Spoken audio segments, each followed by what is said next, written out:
Hi viewers, అందరికీ నమస్కారం. Welcome to Sravya's recipes. Hi అండి, ఇవాళ మన రెసిపీ టమాటా మిల్ మేకర్ 65 కర్రీ. దీనికి ఏమేం కావాలనేది చూద్దామా. ఇప్పుడు ఈ కర్రీకి ఇది కార్న్ ఫ్లోర్ లో డీప్ చేసుకొని ఇలా ఫ్రై చేసుకొని ఉంచుకోవాలండి. తర్వాత ఉల్లిపాయలు, టమోటా, పచ్చిమిర్చి, తాలింపు గింజలు, ఎండుమిర్చి, కరివేపాకు, కారం, ఉప్పు, పసుపు, గరం మసాలా, పచ్చిపప్పు, శనక్కాయ గుళ్ళు.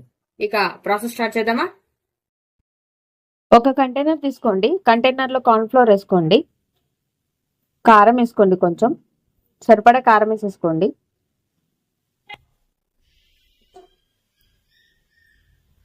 ఉప్పు, సరిపడా ఉప్పు, కొంచెం వాటర్ పోసుకొని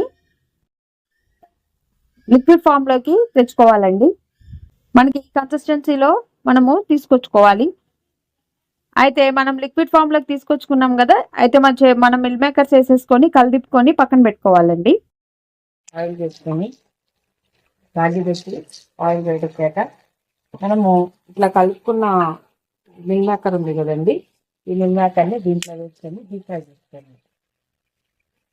కొంచెం సన్నమంట వేసుకొని చేస్తుంది ప్రాసెస్ అంతా కూడా. గోల్డ్ షేడ్ రాగానే తీసేయండి, మరీ డీప్ ఫ్రై చేసుకోకండి. గోల్డ్ షేడ్ రాగానే తీసేయండి. బండి పెట్టుకొని ఆయిల్ పోసుకొని ఆయిల్ వేడెక్కాక తాలింపు గింజలు వేసుకోండి.